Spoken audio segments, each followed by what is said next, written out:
My name is Rebecca Anderson, and for the last 8 years, I've been living two completely separate lives. In one life, I'm the disappointment daughter. The one who wasted her economics degree on a boring government job. The one who drives a 10-year-old Honda Civic and lives in a modest apartment in Arlington, Virginia. The one my parents mention with apologetic sighs at family gatherings. In my other life, the one my family knows nothing about, I'm a senior partner at Meridian Capital Management, one of the most exclusive investment firms in Washington, D.C. I manage a portfolio worth $847 million. My personal net worth is somewhere north of $23 million. And for the past 8 years, I've been quietly, systematically funding my family's entire lifestyle. It started small. When I was 24, fresh out of Georgetown with my master's in financial economics, I landed my first real position at Meridian. My starting salary was $180,000. More money than I'd ever imagined making. Meanwhile, my parents were struggling. Dad's construction business had taken a hit during the recession, and Mom's interior design company was barely breaking even. So I helped. Anonymously at first. A wire transfer here, a payment there. Their mortgage was $3,200 a month, and I started covering it through an LLC I'd set up. When their car broke down, I arranged for a dealer promotion that covered most of the replacement cost. When my younger brother Marcus needed tuition for his MBA program, I funded a scholarship through my firm's charitable foundation. I told myself I was being strategic. I didn't want them to know about my success because I'd watched what money did to families. I'd seen clients whose children only called when they needed something. I'd witnessed bitter inheritance battles that destroyed decades of relationships. I wanted my family to love me, not for what I could provide. But there was another reason, one I didn't want to admit even to myself. I was testing them. Every time I visited in my old Honda, every time I wore clothes from Target, every time I mentioned my boring government spreadsheets, I was waiting to see if they'd value me without the money. I was waiting for them to ask about my life, my interests, my happiness. I was waiting for them to see me. They never did. Instead, the comparisons started. My older sister Jennifer had married a successful orthopedic surgeon. They lived in a McMansion in Bethesda, drove matching Tesla Model XS, and posted endless vacation photos from Santorini and Bali. At family dinners, Mom would show me Jennifer's Instagram like I hadn't already seen it. This is what success looks like, Rebecca. Jennifer made something of herself. My brother Marcus had used his MBA, the one I'd secretly funded, to land a position at a tech startup. When the company went public, he made $2.3 million. He bought a Porsche Taycan and a condo in Georgetown. Dad called him the family's success story right in front of me. I was the cautionary tale. The one who'd settled. The one who'd given up. The one who was almost 32 and still single, still driving that Honda, still living in that small apartment. What they didn't know was that the apartment was a strategic choice. It was a 15-minute walk from my office, which meant I could work from 6 a.m. to 8 p.m. without a commute. The Honda was paid off and reliable. I didn't need to impress clients because my track record did that for me. And I was single by choice because every time I dated someone and they learned about my career, the dynamic shifted. But explaining any of that would mean revealing the truth, and I wasn't ready to do that. Not yet. Maybe not ever. By the time I turned 30, I'd been promoted to senior partner. My cut of the firm's profits alone was $3.8 million annually. I'd diversified into real estate, owned a portfolio of rental properties worth $7.2 million, and had angel investments in 12 different startups. 3 had already been acquired. My wealth was growing faster than I could spend it. So I kept helping my family. I increased my support. When Dad's construction business nearly went bankrupt in 2019, I arranged for a mysterious investor to inject $250,000 in capital through a shell company. When Mom wanted to expand her interior design business, I funded the entire renovation of her new showroom, $180,000, through an anonymous donor who believed in supporting women-owned businesses. I paid their property taxes. I covered their homeowners' insurance. When their roof needed replacing, I arranged for a warranty coverage that didn't actually exist. I paid for family vacations disguised as contest winnings that Mom was always miraculously selected for. Over 8 years, I calculated that I'd transferred $847,000 to my family. Almost $1 million. And they had no idea. Instead, they criticized me. At Thanksgiving, Mom would sigh and say, "I wish you'd been more ambitious like your siblings." At Christmas, Dad would ask when I was going to get a real career with real money. At Easter, Jennifer would offer to help me with my resume, so I could finally move up. Marcus was the worst. He'd made his millions and suddenly became a finance expert. He'd lecture me about investment strategies I'd literally written white papers on. He'd explain compound interest to me like I hadn't built my entire career on understanding it better than 99.9% of the population. He'd recommend books written by authors whose portfolios I managed. And I'd smile politely and say, "That's interesting, Marcus. I'll look into that." By 2022, something had shifted in me. I was 31 and I'd spent nearly a decade hiding my success, funding my family's lifestyle and accepting their judgment. I'd been patient. I'd been generous. I'd been invisible. And I was tired. I started documenting everything.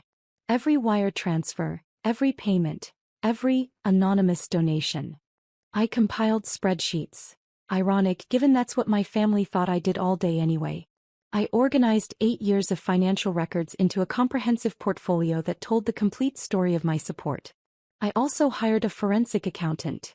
His name was Richard Chin and he was one of the best in the business. I'd referred clients to him dozens of times and now I retained him for myself. "I need a complete audit of my family's finances," I told him.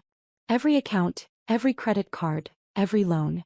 I want to know where every dollar came from and where it went." "Are you concerned about fraud?" Richard asked carefully. "I'm concerned about the truth," I replied. It took Richard 6 weeks. What he found made my blood run cold. My parents had opened 4 credit cards in my name. My name, my social security number, my forged signature. Total balance, $127,000. They'd been making minimum payments using money I was sending them, creating a perfect circle of theft.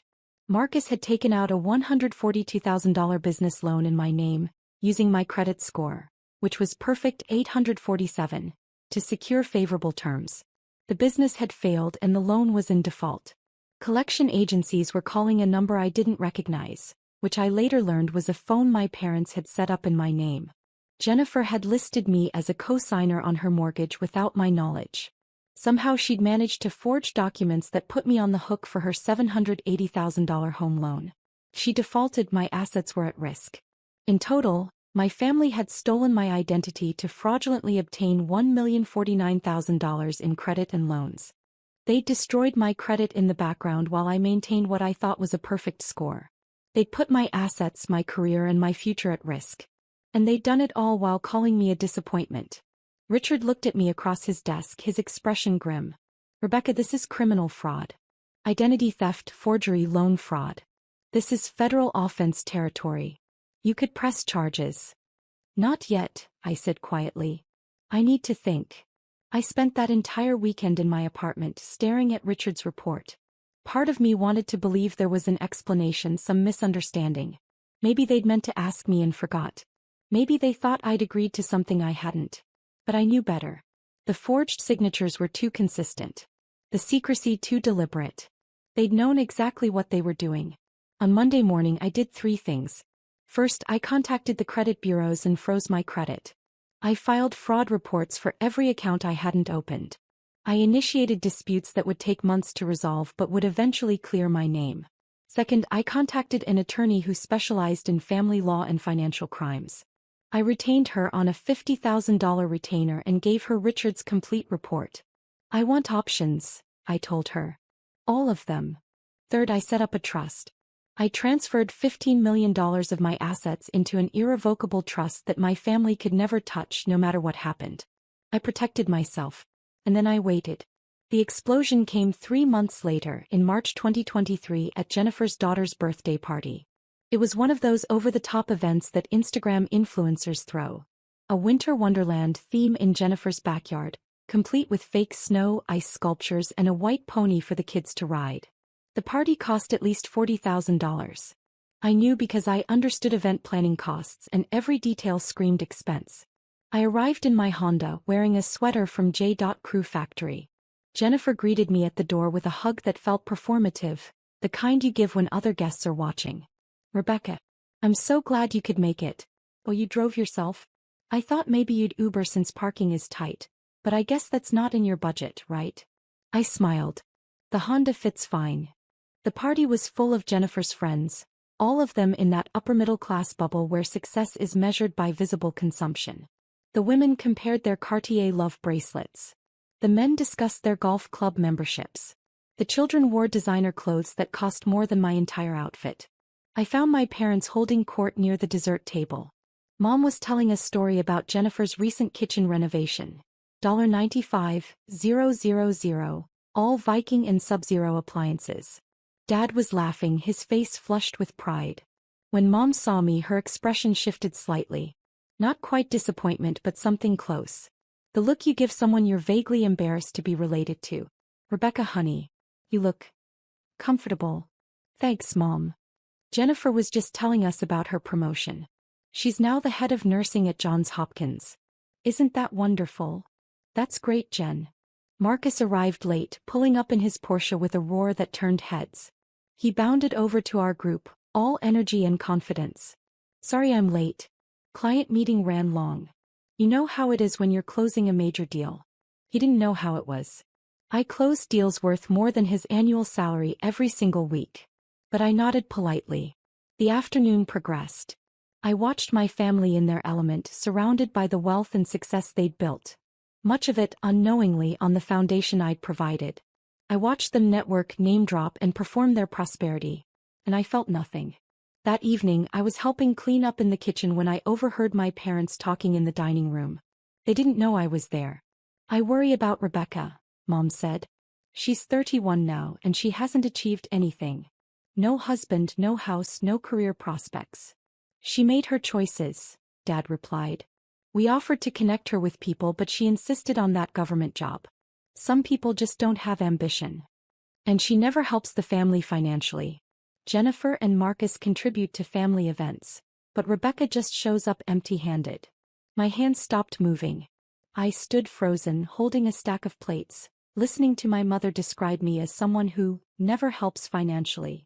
I had given them $847,000. I had paid their mortgage for 8 years. I had saved Dad's business. I had funded Mom's expansion. And they thought I never helped. I set the plates down carefully, very carefully, because I didn't trust myself not to throw them.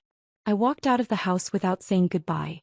I sat in my Honda in Jennifer's driveway for 20 minutes, my hands shaking on the steering wheel. This was the moment I'd been avoiding for 8 years. The moment when I had to decide. Do I keep hiding? Do I keep funding their lifestyle while they judge mine? Do I keep being invisible? Or do I step into the light? I drove home and spent the entire night reviewing Richard's forensic report, my attorney's analysis, and my own financial records. I compiled everything into a comprehensive document that told the complete story. My secret success, my years of support, and their financial fraud. On Monday morning, I called a meeting with my attorney, Sarah Martinez. I'm ready, I told her. I want to cut off all support, file fraud charges, and protect my assets completely. Sarah nodded. This will destroy your relationship with your family. You understand that? They destroyed it first. I'm just making it official. We spent the next 2 weeks preparing. Sarah filed fraud reports with federal authorities. We documented everything for potential criminal prosecution. Though I told Sarah I wanted that as leverage, not my first choice. I wanted the option to press charges, but I wanted them to face consequences through other means first. I contacted my bank and set up a meeting with my relationship manager. I need to cancel all automatic transfers to these accounts, I said, handing her a list. Effective immediately. These have been running for 8 years, Ms. Anderson? Yes. They're ending now. May I ask why? Just for our records. They're no longer needed, I said simply. I also contacted my LLC administrator and dissolved the shell companies I'd used to fund my parents' business and Mom's showroom. I withdrew from every trust, every anonymous donation, every scholarship fund. Finally, I did the hardest thing. I withdrew the $847,000 trust I'd established for my parents' retirement. They didn't know about it. It was my backup plan, my safety net for them when they got older. I'd been planning to surprise them with it someday. Now I moved every dollar into my own protected accounts. By the end of the second week, I dismantled 8 years of financial support in 14 days. Every payment, every donation, every safety net, gone. And then I waited for them to notice. It took 72 hours. On Thursday evening, I was at my apartment reviewing briefing documents for a Friday meeting when my phone rang. Mom's name lit up the screen. I let it ring twice before answering. Hello. Rebecca. Mom's voice was shrill, panicked. What did you do? What did you do to us? I leaned back in my chair, my voice calm. I'm not sure what you mean. The mortgage payment bounced. The bank called saying our automatic payment was declined. And Dad's business account. The investor withdrew everything. Rebecca, what is happening? I'm still not following, Mom. Don't play dumb. The bank said the payments were coming from some LLC and now they've stopped. Do you know anything about this? I paused for a long moment. Actually, yes.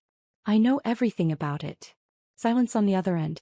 Mom, do you remember the conversation I overheard at Jennifer's party? About how I never help financially? What? You told Dad I never contribute to the family. That I show up empty-handed. That I have no ambition and no success. Rebecca, I didn't mean. Let me tell you what I've actually been doing for the past 8 years. My voice was steel now. I've paid your mortgage. Every single month. $3,200 76 times. That's $307,200. I've paid your property taxes. Your homeowner's insurance. Your utility bills. I've covered car repairs, medical copays, and vacation packages you thought you won. I heard her breathing, rapid and shallow.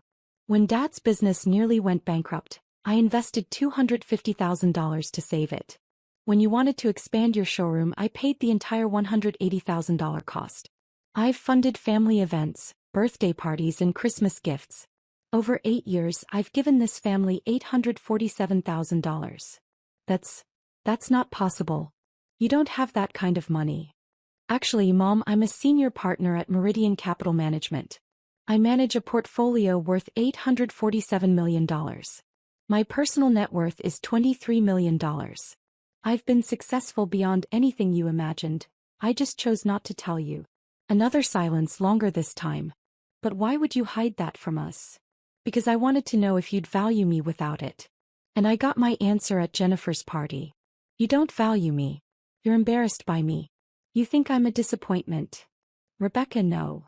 Also, Mom, I hired a forensic accountant. Should I tell you what he found? I heard her breath catch. 4 credit cards in my name that I didn't open. Balance. $127,000. A business loan Marcus took out using my identity. $142,000. And Jennifer's mortgage, which lists me as a co-signer on forged documents. $780,000. In total, my family committed $1,049,000 in identity fraud against me. We were going to tell you. You committed federal crimes. Identity theft, loan fraud, forgery. I have documentation of everything. My attorney has already filed initial fraud reports. Would you like to know what the penalties are for identity theft? Rebecca, please. We're family. Family. I laughed and it sounded bitter even to me. Family doesn't steal. Family doesn't forge signatures. Family doesn't commit fraud and then call the victim a disappointment. What do you want? I don't want anything, Mom. I've already taken everything back. Every payment is cancelled. Every trust is dissolved. Every anonymous donation has ended. You're on your own now. You can't do this to us. The mortgage is due in 2 weeks. Then I suggest you pay it. You're both employed. You have income. Figure it out the way everyone else does. But we can't afford. You could afford it before I started helping. You can afford it again now. Rebecca, please. Let's talk about this. Come to dinner this weekend and we'll... No. What? I said no, Mom. I'm done. Done hiding, done helping, and done being your disappointment daughter while secretly funding your lifestyle. Your father needs to talk to you. Put him on. There was fumbling, muffled conversation. Then Dad's voice, tight with anger. Rebecca, your mother is very upset. I don't know what you think you're doing, but this is unacceptable. What's unacceptable, Dad, is that you committed identity theft. What's unacceptable is that you called me unambitious while I was paying your bills. What's unacceptable is that you let me be the family scapegoat when I was the one holding everything together. We didn't ask for your help. You didn't ask, you just took. Literally. You opened credit cards in my name. You forged my signature. You stole my identity and destroyed my credit while I was actively giving you hundreds of thousands of dollars. We had no choice. We were drowning. You had choices, Dad.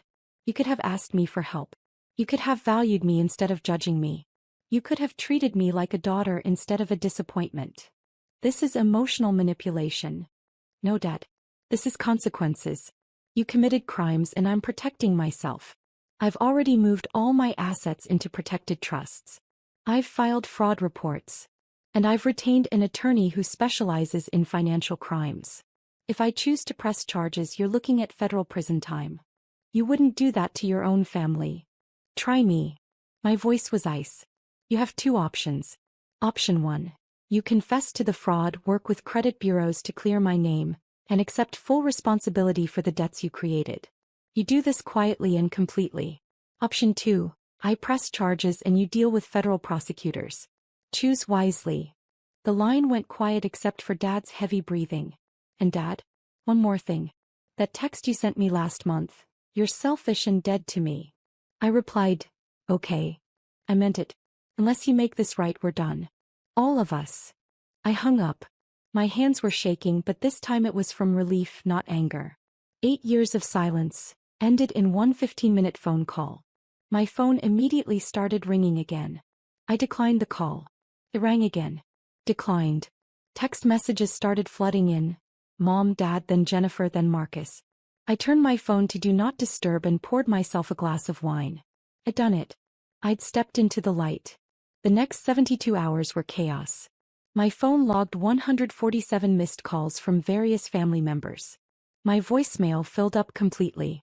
Text messages came in desperate waves. Mom, please call me. We need to talk about this. We can fix this. Dad, you're being unreasonable. We're your family. Jennifer, what is Mom talking about? She says you've been secretly rich? This is insane. Marcus, you need to calm down and think rationally. Whatever Mom and Dad did, we can work it out. I responded to none of them. Instead, I focused on work. I had a major client presentation on Friday. A $340 million portfolio restructuring for a tech executive. I delivered it flawlessly, closed the deal, and earned Meridian a $4.8 million management fee. My boss, Catherine Chin, pulled me aside afterward. Rebecca, that was exceptional work. The client specifically requested you continue as lead manager. Thank you, Catherine. You seem different lately. More present. Is everything okay? I smiled. Everything is better than it's been in years. On Saturday, the first real consequence hit my family. Dad's construction business had been surviving on the capital I'd injected in 2019. When I withdrew my investment, pulled out through my LLC, the business account dropped from $180,000 to $12,000 overnight. They had ongoing projects, payroll due, and vendor payments scheduled. Dad called suppliers to ask for extended payment terms. They refused. He tried to get a business line of credit, but his credit score, destroyed by the fraudulent loans he'd taken, meant denials everywhere. By Monday, he had to lay off half his crew. Mom's interior design business faced similar problems. The showroom renovation I'd funded had been her big expansion move. Now the lease payment was due, $8,500 a month, and she didn't have the client base to support it. The anonymous donor who'd paid for everything had disappeared. She called 3 times on Monday alone. I didn't answer. On Tuesday, Jennifer showed up at my apartment. I watched her through the peephole, deciding whether to open the door. She was wearing Lululemon and holding a Starbucks cup, her face tight with stress. I opened the door. We need to talk, Jennifer said, pushing past me into the apartment. Hello to you too, Jen. She spun around and I saw she'd been crying. Is it true? Everything Mom told me? You've been secretly rich this whole time. I've been successful, yes. And you've been paying for everything? For years. Yes. Why didn't you tell us? I stared at her. Why didn't I tell the family that constantly judged me, pitted me, and treated me like a failure? Why didn't I reveal my success to the people who called me unambitious? Gee, Jen, I wonder. That's not fair. You put me as a co-signer on your mortgage without my knowledge. You forged documents that made me financially liable for your $780,000 house. How is that fair? Her face crumpled. I didn't think you'd find out. And we needed someone with good credit. So you committed fraud. It's not like that. Jennifer, that's exactly what it is. You falsified legal documents. You put my assets at risk. And you did it while looking down on me for driving a Honda. She sank onto my couch, crying harder now. I didn't know. About your job, your money, any of it. If I'd known. If you'd known, you would have asked me for more. That's why I didn't tell you. That's not true. Isn't it? You're here right now asking me to help Mom and Dad, aren't you? She went quiet. Jen, I loved you all enough to support you in secret. I gave you nearly $1 million over 8 years.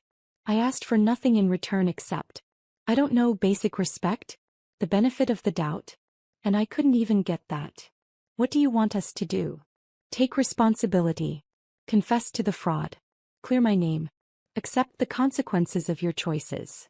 But Mom and Dad's businesses are not my problem anymore. She left 20 minutes later, still crying. 3 weeks after my phone call with Mom, my attorney Sarah called. Rebecca, your parents' attorney reached out. They want to negotiate a settlement. No settlement. We discussed this. They confess to the fraud and clear my name or I press charges. They're offering to pay back the fraudulent accounts in monthly installments. Sarah, they don't have the money to pay it back. They can barely cover their mortgage now that I'm not funding it. This is a stalling tactic.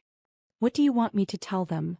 Tell them they have 72 hours to contact all credit bureaus, all lenders and all collection agencies with a full confession of fraud.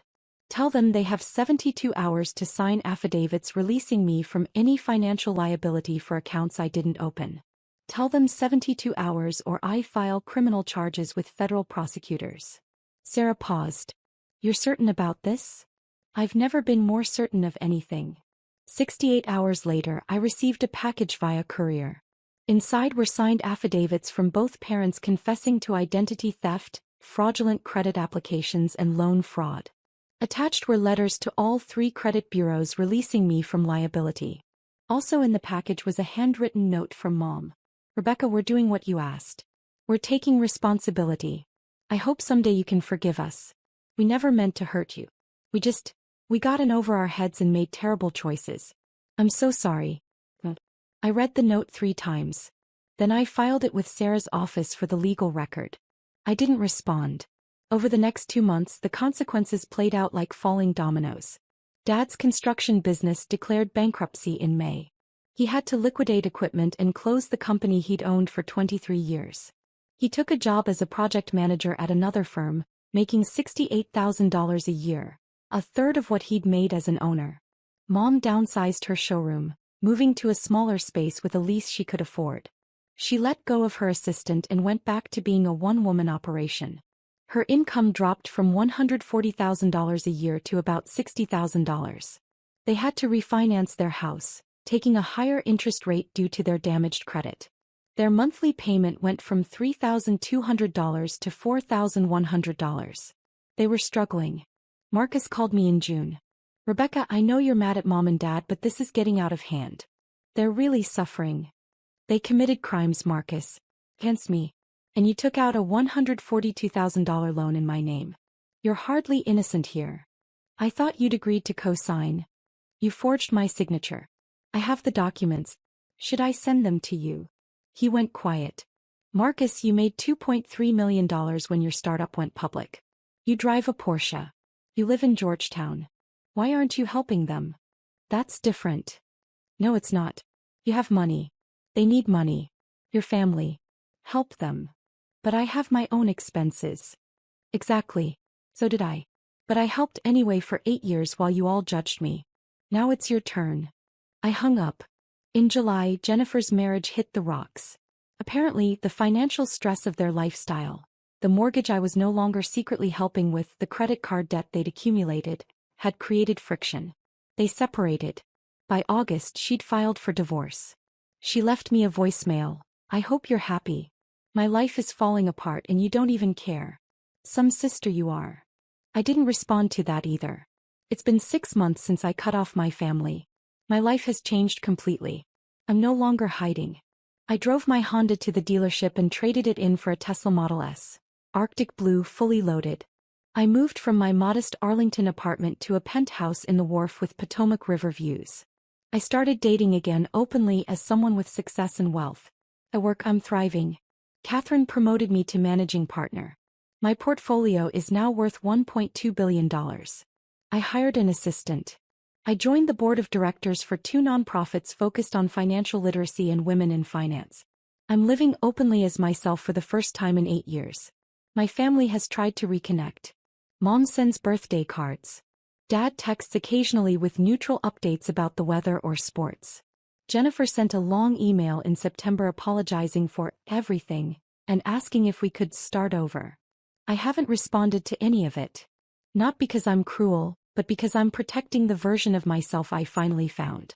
The version that doesn't shrink to make others comfortable. The version that doesn't hide success to avoid judgment. The version that won't be exploited. Last week I got a letter from Mom. A real letter handwritten on nice stationery. Rebecca, it's been 6 months. I understand why you cut us off. We failed you in every possible way. We judged you, exploited you, and hurt you. We committed crimes against you. And then we acted like you were the problem. I'm not asking for forgiveness. I'm not asking for money. I'm not asking for anything except the chance to tell you that I'm proud of you. I always should have been proud of you. You built an incredible career. You achieved extraordinary success. And you did it while supporting a family that gave you nothing but criticism in return. You deserved better from us. You deserved parents who celebrated you, not ones who diminished you. I can't change the past, but I want you to know that I see you now. Really see you. I love you, Mom. I read the letter sitting in my penthouse, watching the sunset over the Potomac. I cried for the first time in 6 months. But I still didn't respond. Maybe someday I will. Maybe someday I'll be ready to let them back into my life, to build something new from the ashes of what burned down. But not today. Today I'm simply living as myself. Rebecca Anderson, senior partner at Meridian Capital Management. Rebecca Anderson, who manages over $1 billion. Rebecca Anderson, who drives a Tesla and lives in a penthouse and doesn't apologize for her success. Rebecca Anderson, who learned that sometimes the most powerful thing you can do is say, okay, and walk away. My phone buzzes. It's Catherine. Board meeting at 9 a.m. Big new client. $500M portfolio. Your lead. Congratulations. I smile and text back, I'll be there. I pour myself a glass of wine and stand at the floor-to-ceiling windows, looking out at the city lights. Somewhere out there, my family is struggling with consequences they created. Somewhere out there, they're learning that actions have cost. And somewhere in here, in this penthouse I earned, in this life I built, in this success I no longer hide, I'm finally free. My dad texted, "You're selfish and dead to me." I replied, okay. And I've never been more at peace.